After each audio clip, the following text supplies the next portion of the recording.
This is for us a little bit unusual because normally we spend a lot of time in recording and editing. This is with a selfie stick that I borrowed from my son. We are at our office in Roskilde, just outside Copenhagen. For us it's a really great honor to celebrate International Print Day 2016. What would be more natural to celebrate International Print Day than by participating, of course. During the day we will talk about some kind of products, what they can do to you. But I would also like to take the opportunity to say that what can you do in order to make the print business a little bit better. Yesterday I went to the kiosk and bought, this is two English magazines, the Wired edition, the UK edition of Wired, and a music magazine, Sound and Sound. This is the second largest industry in the world when it comes to number of employees. If just all of us bought a couple of magazines every month, it would actually make an impact on the printing business. If you are a print buyer, if you produce a little bit better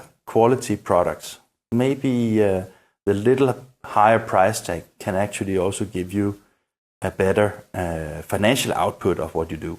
We spoke with Jørgen Balle Olesen from Saxo.com. There's an episode with him on INKISH TV, and he said that there's a declining need or requirement for e-books. There's an increase in physical books. It's not because they are cheaper. It's because as an application, some books are just better. One of the issues that we are facing as a huge problem in the printing industry is obviously the increased cost of physical distribution. Some of the really large retailers online, they are able to ship out products cheaper than sending out a magazine here in Denmark, for example. So I think that the industry needs to figure out new ways of making distribution easier. That might be consolidating business across companies, maybe even print closer to the source. There is a need for reinventing ourselves. Here at my desk, I have gathered some business cards, which I have collected during my more than 20 years of business. I probably at some point also got like a brochure or a leaflet or flyer or something like that, which in these past 20 years has not survived, but these business cards have survived. This one is from a Danish printer called Ecograph. I know that it's difficult to show paper on a video, but this is a really nice paper, really nice vivid colors. It's a printing house that has specialized in digital print only. And this is from OnAd, it's a design agent. But what they've done here is they've been quite creative. They have taken cardboard on one side and they have made some die cutting here and made a quite nice business card. See, this sticks, right? This is from another Danish printer, and you can see that they have decided to just round two of the corners. Double-sided paper where they have like glued two pieces of paper together. This is papyrus, and what they have chosen to print on here is a Gemund 925, which has silver on one side and black on the other side. Looks really cool.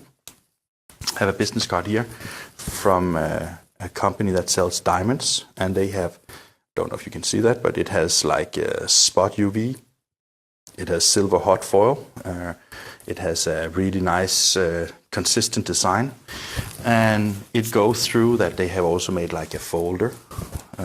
They even made a small paperback, and you can see everything goes through. So all the design elements that you found on the business card is also found on some of the other printed products they do. This is from a Polish company called Viper Print, and what they have done here is they have made an example of some business card that is printed on plastic. So here is not only a plastic card, but it's also a plastic card combining spot UV, combining hot foil. When we talk about the business card as the most important document, it's not because it's more valuable or more expensive or higher profit or even more expensive for the customers. It's simply because this document sticks.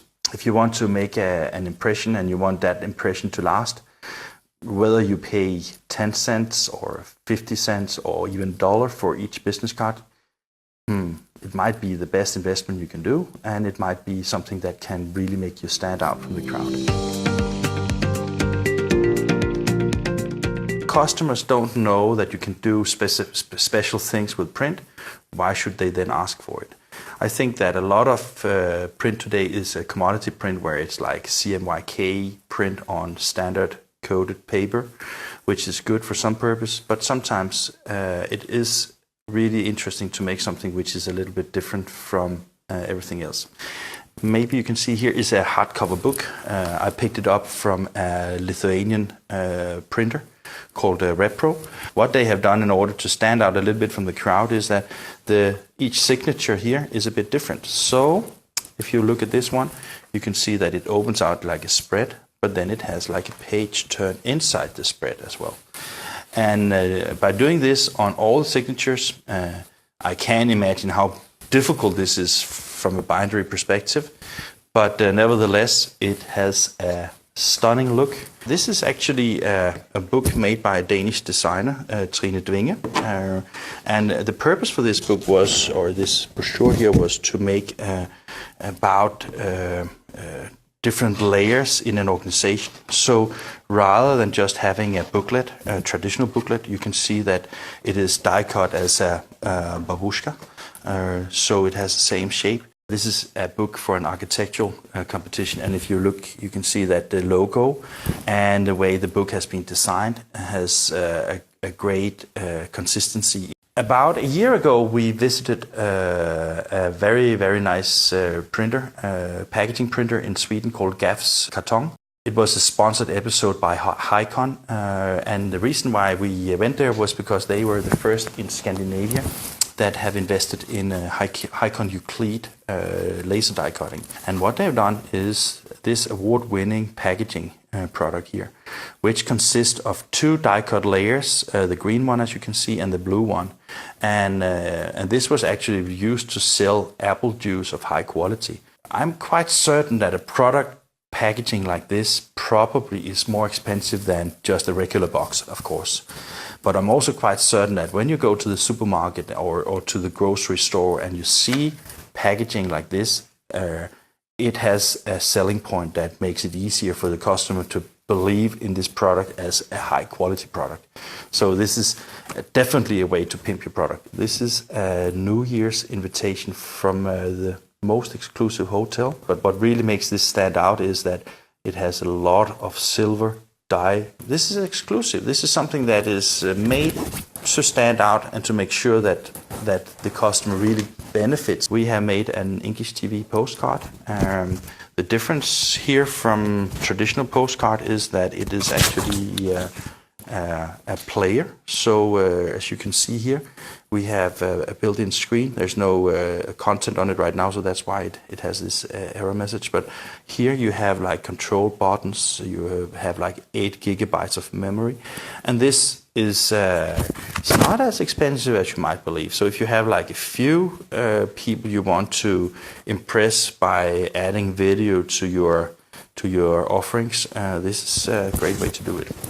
I am quite certain that if you choose to present this to your customers, even though the price tag might be a bit higher than a standard commodity print, I'm quite certain that the output and the value of this is higher than just using a 4-color print. Sometimes customers ask for shiny paper or matte paper or anything without specifying it. In order to help our customers become better buyers, we should also help them differentiate what kind of paper they're going to choose for their printed products. So let's start with the very, very simple way of defining paper. The uncoated paper, which is one type of paper, is the paper that you typically use for notes and notepads, paper in your printer at your office, at your home. Matte coated paper has like a smooth surface.